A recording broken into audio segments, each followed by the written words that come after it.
Bonjour, vous écoutez Ma vie en main, le podcast qui vous veut du bien. Je m'appelle Roxane et je partage avec vous des conseils pour simplifier votre vie et vous faire revenir à l'essentiel. Du désencombrement de votre habitat en passant par vos habitudes de consommation, je souhaite que vous retrouviez du sens en vous concentrant sur ce qui compte réellement pour vous. Aujourd'hui, c'est à Bérangère que je donne la parole. Jeune femme bien dans ses baskets, indépendante et déterminée, elle nous livre son quotidien et ses envies engagées parfois, avec simplicité et douceur. Bonne écoute! Donc, est-ce que tu pourrais te présenter un petit peu pour ceux qui nous écoutent? Donc, je m'appelle Bérangère Keranguialzer, j'ai 24 ans, j'habite à Nantes, très belle ville de France. Je suis en reconversion professionnelle, je travaillais anciennement dans un restaurant bio et végétarien, flexitarien, il y a un peu de tout, mais je suis végétarienne. Désolée, il y a un peu le chat derrière qui fait qui fait ses petits jeux. Et donc, je suis en pleine reconversion professionnelle pour m'orienter vers la friperie et le vintage. Voilà. Ok, donc dans le deuxième main, pourquoi? Pour en faire une boutique en ligne, pour en faire une boutique pop-up ça. Ah, en ligne. En ligne, une boutique en ligne. Donc, je vais chercher des affaires chez les gens où je chine moi-même et je les revendrai en ligne en commençant par Vinted en premier temps et peut-être par la suite ouvrir un propre e-shop dédié à ça. Ok, voilà. Super. Est-ce que tu arriverais à te définir en quelques mots? On parlerait de personnalité ou de personne en entière? Moi je dirais oui en termes de personnalité. Si tu devais te décrire auprès de quelqu'un pour qu'il te connaisse en quelques mots, qui te cerne. Bon, je dirais que je suis une personne assez extravertie, j'aime découvrir des nouvelles choses, m'intéresser à plusieurs sujets, beaucoup sur l'écologie en ce moment parce que c'est un peu le centre de mon attention. Sur quoi d'autre je pourrais me définir? Le chat est un plan. Comme par hasard. Donc tu dirais en un mot écologiste, si on devait définir avec des mots comme ça, des mots casquettes un peu. Un petit peu, écologiste, ouverte d'esprit. J'essaye le plus possible en ce moment, c'est un peu mon mantra, je dirais. J'essaye de m'ouvrir à des choses nouvelles, peut-être. Autant culturellement parlant que essayer de trouver des points de vue qui sont différents des miens. En fait, j'ai vraiment envie de découvrir des choses que je connais pas. Voilà, ça serait un peu le truc du moment, quoi. Te mettre un peu à l'épreuve dans ce que tu connais pas forcément. Un peu sortir de ce que je connais, oui, voilà, tout à fait. Ok, intéressant. Alors, en partant de ça, est-ce que tu as un projet qui te tient à cœur, que ce soit pro ou perso d'ailleurs, à part peut-être cet e-shop dont tu parlais? Est-ce qu'il y a d'autres choses, vu que tu dis que tu as un peu, pas touche à tout, mais disons qu'il y a plein de choses qui t'intéressent, donc je sais pas s'il y a d'autres projets en lien avec ce touche à tout. Pour l'instant, c'est vrai que j'essaye de me concentrer là-dessus. Après, j'ai commencé à... c'est un peu en lien avec, mais j'ai récemment acquéri une machine à coudre, donc je vais essayer un petit peu de sortir de ma zone de confort en apprenant la couture. J'ai commencé le yoga il y a 1 an et demi, parce que c'est une pratique qui m'intéresse beaucoup. Le fait de... la sérénité intérieure, je trouve que c'est très intéressant. C'est enrichissant, je trouve. Tu sentais que tu en avais besoin il y a 1 an et demi en tout cas? Un peu par fait c'était plus par curiosité. On en entend beaucoup parler, donc voilà, je me suis dit bon allez, pourquoi pas moi, je vais essayer. Et au final je trouvais que c'était une pratique vraiment intéressante et ça te permet un peu d'enlever le brouhaha constant que tu peux avoir dans la tête. Et c'est intéressant aussi d'écouter le silence Ça te plaît? Ouais, c'est intéressant. Bah, ça rejoint un peu la méditation aussi. J'ai un peu essayé ça aussi. Et c'est un exercice très intéressant et je pense que beaucoup de gens pourraient en bénéficier. Oui. Ouais. Et c'est quelque chose qui est... Parce que justement, moi j'aime bien savoir quelles sont un peu les journées types des gens. J'allais dire, c'est quelque chose qui est présent chez toi au quotidien, la méditation ou... Alors, pas tous les jours, j'essaye d'en faire. La méditation, franchement, c'est accessible à tout le monde. Tu peux en faire n'importe quand, à n'importe quelle durée. Il y a des applis aussi. Oui, il y a des applis pour faire ça. Il y a Petit Bambou notamment, oui. que j'ai testé et qui est très cool. Si on aime la méditation guidée, c'est très intéressant. Moi j'en ai un autre aussi, selon si c'est guidé, tu peux choisir même tes bruits de gong, etc. Oui. Ou tu peux laisser vraiment libre cours et faire toi-même gérer ton temps, ou t'initier. Il y a même plusieurs langues, donc c'est assez chouette, gratuitement aussi. Ok. Donc, tu me donneras Oui, je donnerai le lien. Et vous aussi, chers auditeurs, si vous le souhaitez. Mais oui, du coup, par rapport à ton rituel quotidien, oui, à ta journée type. Donc, ma journée type. Alors, moi, déjà, j'ai 2 chiens, donc ça fait partie d'une de mes passions, les chiens. Donc, j'en ai 2. Donc, c'est vrai qu'ils rythment beaucoup ma journée en ce moment parce que vu que j'ai arrêté mon travail en restauration. Moi le matin, alors pas tous les jours, j'ai essayé d'inclure ça dans ma routine du matin, mais c'est vrai que j'aime bien faire un petit peu de yoga.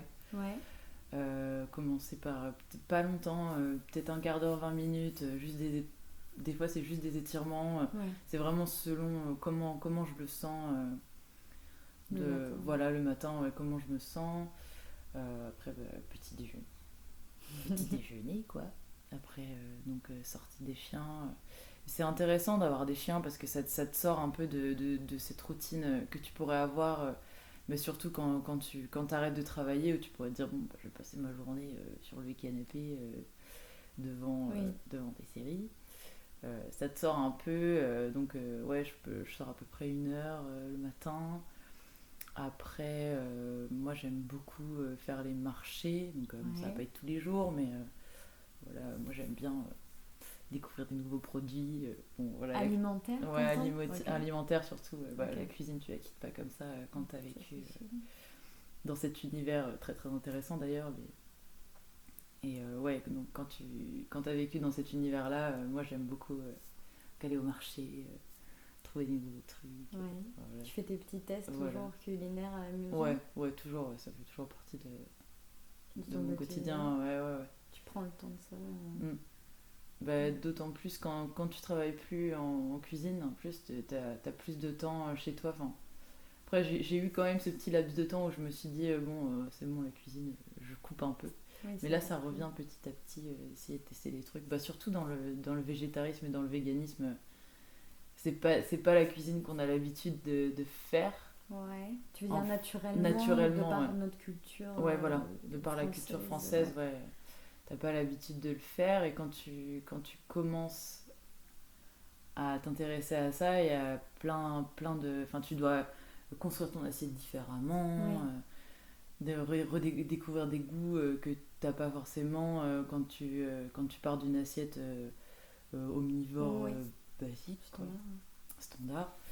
Donc c'est vrai que c'est intéressant, il y a plein de choses que tu peux expérimenter, je sais pas, par exemple le tapioca c'est super intéressant quand tu veux faire des trompe-l'œil. Moi je suis très trompe-l'œil, j'aime bien, ça me fait beaucoup rire les trompe-l'œil vegan, c'est très drôle. Pour voir comment les gens... genre par exemple la protéine de soja texturée c'est super intéressant pour faire je sais pas, des bolos vegan, des trucs dans le genre. Le tapioca c'est super intéressant si tu veux faire des boulettes végétarienne qui ressemble un peu à de la viande, mais bon, c'est pas non plus très... c'est pas la même chose, forcément. Mais toi, au quotidien, t'es végétarienne? T'es flexitarienne ou... Je suis végétarienne, Ok.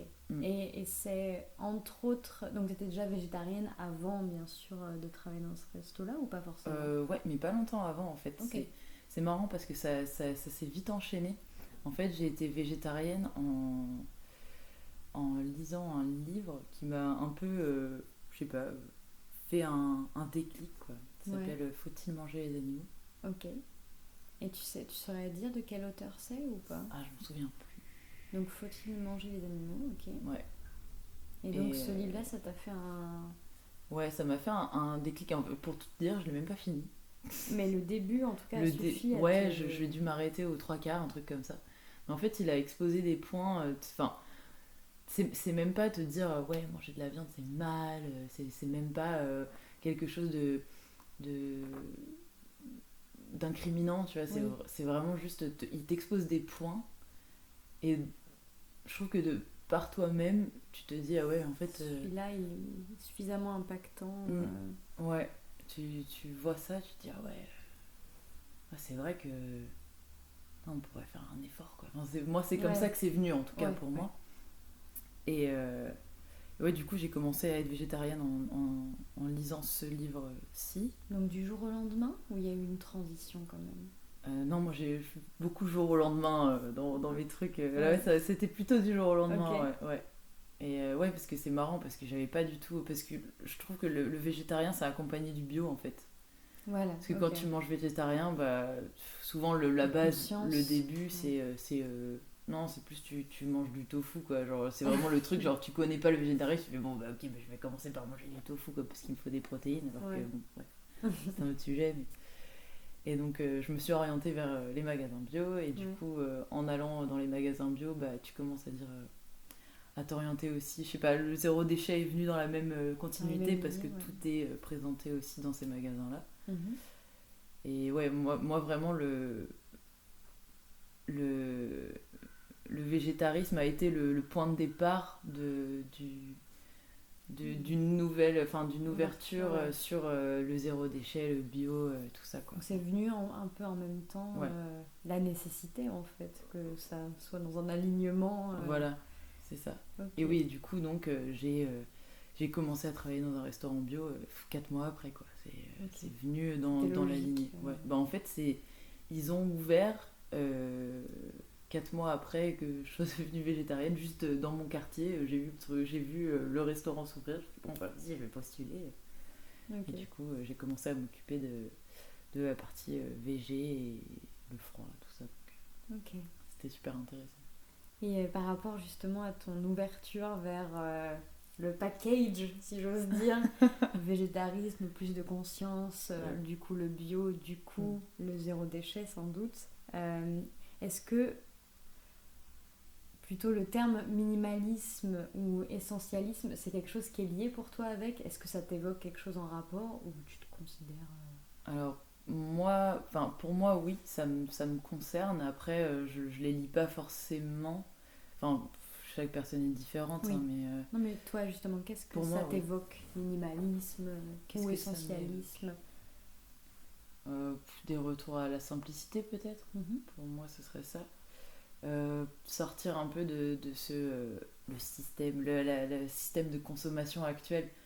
Ça, moi, ça m'a fait vraiment du bien de sortir de ça, en fait. Pour moi, c'est ça le minimalisme, c'est vraiment sortir de vouloir consommer à tout prix. Et ouais, en fait, c'est venu à peu près en même temps, en fait.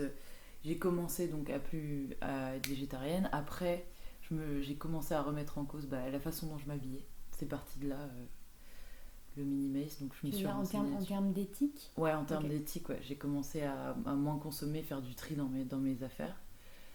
Moins consommer de fringues en général. Ouais. Et après, j'ai carrément coupé toute la fast fashion, tout ça. J'ai vraiment enlevé complètement de ma manière de consommer, peut-être dans les mois qui ont suivi, 5-6 mois. Ok. Donc je dis pas que c'est facile, mais on y arrive, on vit bien sans. Ouais. Mais c'est quelque chose en fait qui s'est fait relativement en un seul package dans un court laps de temps, en fait, si j'entends un peu ce que tu dis. Bah ouais, franchement, ça s'est vraiment enchaîné très vite. Ouais. Mais naturellement. Mais naturellement, j'ai pas poussé. Pas eu de frustration. Non, vraiment pas. J'ai pas essayé de... Je me suis pas forcée, en fait. C'est venu... En fait, c'est... À force des recherches, moi, c'est surtout ça, en fait. Ouais. Plus j'étendais mes recherches, plus je trouvais ça logique, en fait, de changer... de fonctionner comme ça. De changer ta façon de consommer, mais tout, en fait. Mais après, franchement, je suis pas encore... j'ai pas encore poussé la chose au bout de ce que je voudrais que ce soit. Je sais pas si c'est clair. Si, mais par rapport à peut-être un objectif personnel Ouais. que tu aurais en tout cas. Oui, voilà, c'est ça. Par exemple, moi, j'ai pas encore cette démarche de faire mes, euh, mes produits ménagers. Voilà, ok. j'ai pas encore ça. Mais par contre, je trouve des alternatives. Des alternatives. Je prends en vrac Ouais. les produits. La lessive, je la prends en vrac. Mon dentifrice, il est solide. Oui. Je passais au savon. Enfin voilà, toutes ces choses-là. Mais je suis pas encore dans la démarche de les fabriquer. Oui, c'est ça. Mais c'est quelque chose qui t'intéresserait à terme ou pour l'instant c'est pas essentiel c'est pas l'essentiel pour moi. Pour l'instant, je me contente du vrac. Après, peut-être qu'un jour j'aurai ce déclic, mais je me mets pas la pression en fait. Je préfère le faire progressivement et voilà, prendre mon temps là-dessus. J'ai pas envie de me mettre la pression.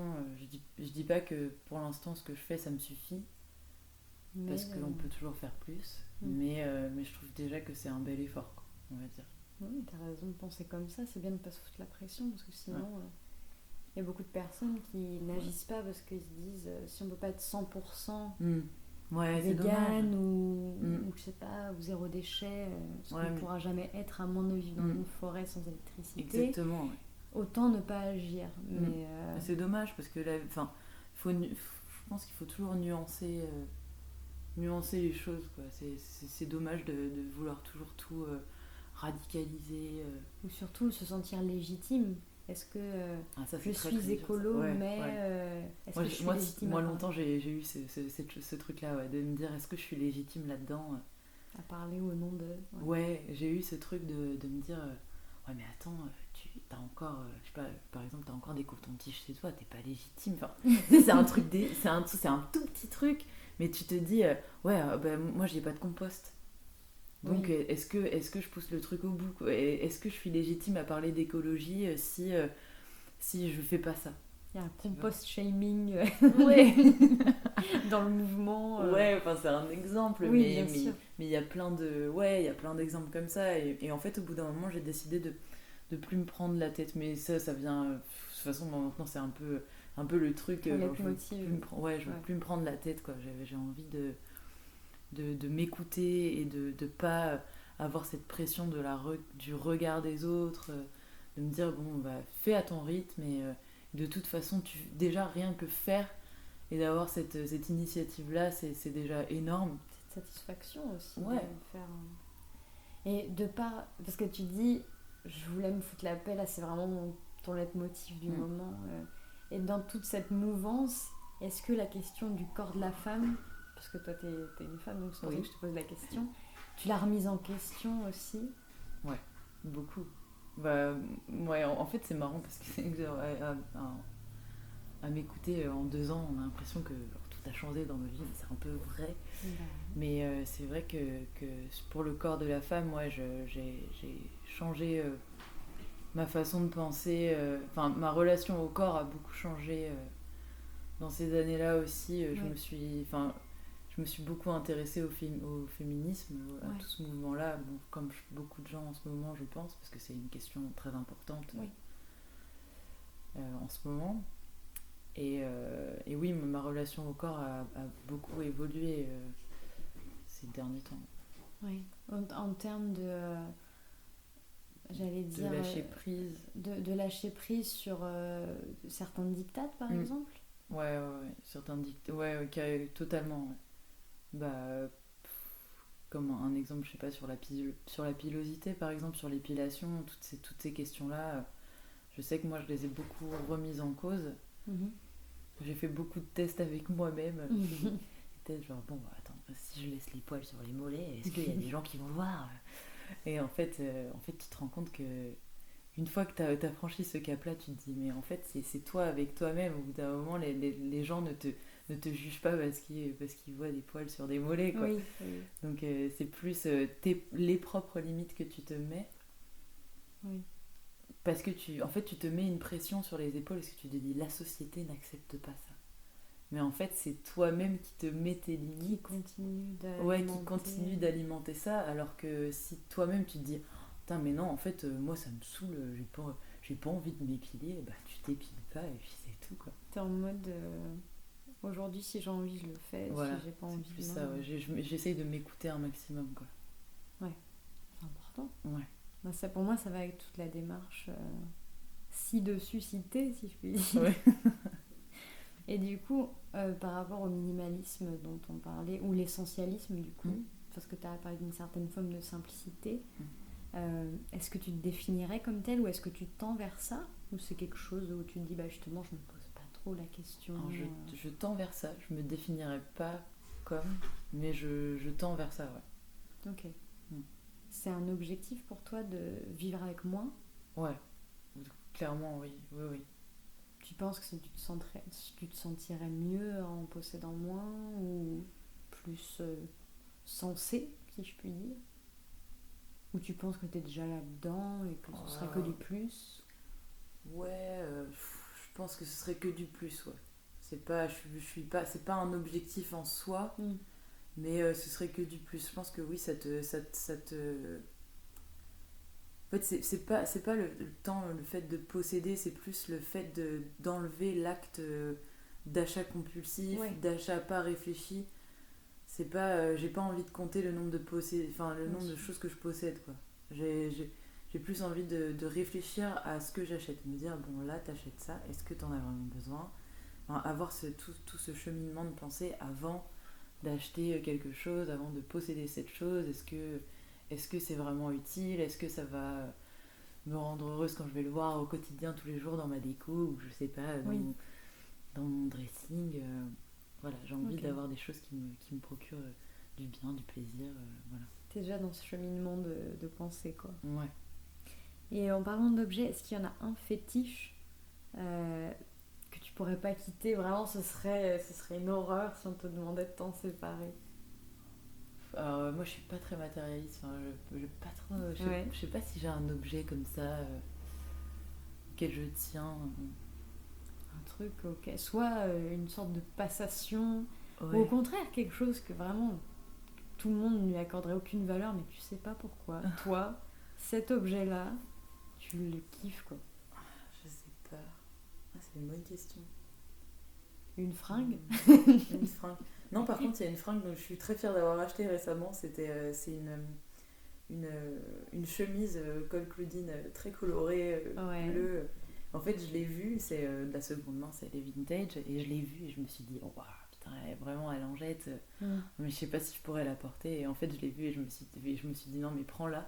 Tu l'aimes trop. Tu l'aimes trop, arrête de te brider. Alors, vraiment, si t'as envie de la mettre, mets-la. Et en fait, quand je la porte maintenant, je me dis, ouais, putain, ça m'apporte un sentiment de joie, puis de me dire, ouais, j'assume mon style. Enfin, c'est vraiment agréable comme sensation, quoi. Ouais. Après, vraiment, un objet auquel je tiens, c'est peut-être. C'est bête, mais peut-être mon couteau. C'est un couteau... de cuisine, hein, ouais, de cuisine, pas genre de meurtrier ou quoi. Ouais, peut-être un couteau de cuisine que j'ai, qui est cassé en plus. Je m'en suis pas séparée, parce que ça a une valeur sentimentale. C'est le tien, quoi. Ouais, d'ailleurs je l'ai tatoué. Je l'ai sur ma peau. Mais je l'ai en preuve. Je l'ai en preuve. En fait, c'est le couteau que mes parents m'ont offert avant que je parte commencer ma carrière de cuisinière à Paris. Désolée pour le chat si vous l'entendez. C'est le canard dans le feu. Donc oui, un hommage un peu aussi. Ouais, c'était vraiment un objet affectif que j'ai gardé. Chargé, quoi. Ouais. Mais sinon, j'ai pas gardé vraiment d'objet qui m'a suivi. C'est plus le coup de cœur, mais le coup de cœur irréfléchi en fait. Ouais. De l'objet qui te remplit de joie, quoi. Tu fonctionnes là. Un peu à la Marie Kondo d'ailleurs. Sur là, ça m'apporte de la joie. Non, mais parce que c'est vrai. Il y a personne qui pense pratique. Et dans la même lignée, est-ce que tu as une personne que tu admires ou qui t'inspire, ou plusieurs même d'ailleurs, que ce soit dans ta vie de tous les jours, une personne, une célébrité Bon, on en parlait ce matin, mais moi j'aime beaucoup Marion Séclin. Ouais. C'est une personne très forte et qui m'a beaucoup inspirée, notamment dans la partie féminisme de mon chemin, on va dire. Et ouais, c'est... Sur le lâcher-prise global. Sur le lâcher-prise global, surtout de la femme. Ouais, je la trouve vraiment exceptionnelle sur ce côté-là. Et puis même sur le côté créatif. Là, c'est une personne touche à tout et qui fait beaucoup de choses et qui explore beaucoup de choses. Puis elle s'interdit rien, surtout. Ouais, mais moi, ça, je trouve que c'est génial. Super. C'est un peu ce que j'aimerais... j'aimerais m'autoriser. Féminin, quoi. Une représentation. Carrément, ouais. C'est cool. Et est-ce que tu as un rêve, un objectif? Alors, à part, j'entends... Ça peut être d'ailleurs ton e-shop éventuellement, mais vraiment plus globalement, il y a un truc où tu te dis... j'ose pas trop y rêver, mais alors ce truc, si ça pouvait se passer, ce serait quand même démentiel, quoi. Ou un petit truc où tu te dis... tu te lèves le matin et c'est un peu ton leitmotiv aussi. Alors moi, ça a été une grande année de changement, donc j'ai eu beaucoup de projets que j'ai laissés de côté et tout ça, mais moi j'aimerais beaucoup habiter au Canada. Ce serait vraiment un truc, un truc que j'aimerais bien faire, mais ouais, ça serait vraiment un truc qui me tiendrait à cœur. Ça te taraude, quoi. Ouais, ça te chatouille à l'intérieur. J'aimerais bien le faire, ouais. Partie francophone ou anglophone? Anglophone. Moi, j'aime bien les langues. Toronto. Ouais. Ou même voyager en général, ce serait un truc, j'ai envie de le faire, quoi. Vraiment, pour l'ouverture d'esprit, c'est génial, quoi. Ouais. Moi, j'ai mon copain qui est polyglotte, qui parle 4 langues, moi je trouve ça génial, quoi. Ouais, ça t'ouvre tellement de portes. Ouais, ça t'ouvre des portes, ça t'ouvre des perspectives. Enfin, s'intéresser à des langues, c'est tellement riche. Enfin, même des cultures. Enfin, il y a des choses que nous, on trouve normales et qu'ailleurs, ça se fait pas. Enfin, moi, c'est des choses qui m'intéressent, quoi. T'aimes bien te remettre en question là-dessus, j'ai l'impression. En déséquilibre. J'aime bien me remettre en question. Ouais, parce que si tu commences à trouver que tout est acquis à 24 ans... t'es bien parti dans la vie. Bah ouais, c'est un peu dommage, quoi. Moi, je pense que la vie, c'est se remettre c'est une remise en question perpétuelle, quoi. Non, mais disons que tu pourrais aimer être dans ce que t'as maintenant et te dire, là, j'apprécie ce que j'ai. Oui, bien sûr. J'apprécie ce que j'ai maintenant. J'ai besoin d'une certaine stabilité quand même, mais j'ai besoin de découvrir quand même des nouvelles choses, quoi. Ouais, j'ai besoin de... Mais pas forcément des grands changements. Je dis pas que je veux partir faire un tour du monde en sac à dos, tu vois. Ça pourrait le faire d'ailleurs, mais c'est pas c'est pas mon rêve ultime, quoi. Mais rien que de découvrir des nouvelles cultures, c'est un truc qui c'est ça qui t'anime au quotidien comme idée, ou t'as d'autres trucs comme ça qui te... c'est une des choses qui m'anime, ouais. Bah, la preuve en est, mon copain est vénézuélien, donc t'as quand même une certaine ouverture d'esprit là-dessus. Enfin, c'est vraiment cool de partager son quotidien avec quelqu'un qui n'a pas forcément eu la même façon de vivre ou le même background culturel. Oui, ça te pousse encore plus à sortir de ma zone de ouais. confort. Ouais. Puis ça t'apporte une vision autre de la vie en général, je trouve. Oui, c'est intéressant toujours. Et si tu pouvais passer un message aux gens qui nous écoutent, lequel ça serait? Le chat joue avec un élastique. Un message que j'aimerais faire passer, de toujours garder l'esprit ouvert. Ça m'aurait étonné que tu dises autre chose. Non, mais c'est vrai, dans tout ce qu'on fait, il faut toujours être indulgent et garder l'esprit ouvert, même si c'est quelqu'un qui a des idées totalement opposées en face de toi. Jamais être dans le jugement et toujours se dire, essayer de comprendre les raisons de pourquoi la personne en face de toi est arrivée à ce qu'elle est maintenant. Oui. Et rester indulgent et ouvert d'esprit tout le temps, quoi. Ouais, en toute situation et envers tous les gens qui sont en face de toi, quoi. Ouais, ça serait un peu ça le message que j'aimerais passer. C'est une bonne fin, je pense qu'on peut s'arrêter là-dessus. Très bien. Merci beaucoup Bérangère. Merci. Merci d'avoir écouté Ma vie en main. Vous retrouverez les informations relatives au podcast dans la description.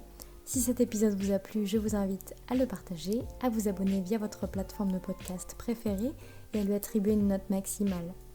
Ma vie en main, c'est un épisode les lundis toutes les 2 semaines. Et en attendant, vous pouvez retrouver davantage de conseils sur ma chaîne YouTube, Roxane Delpy, DELPY, mais également sur mon site, roxanedelpy.com, et sur mes réseaux Facebook et Instagram sous le nom de Ma vie en main. Je vous retrouve très bientôt dans un nouvel épisode, et d'ici là, prenez soin de vous, c'est le plus important.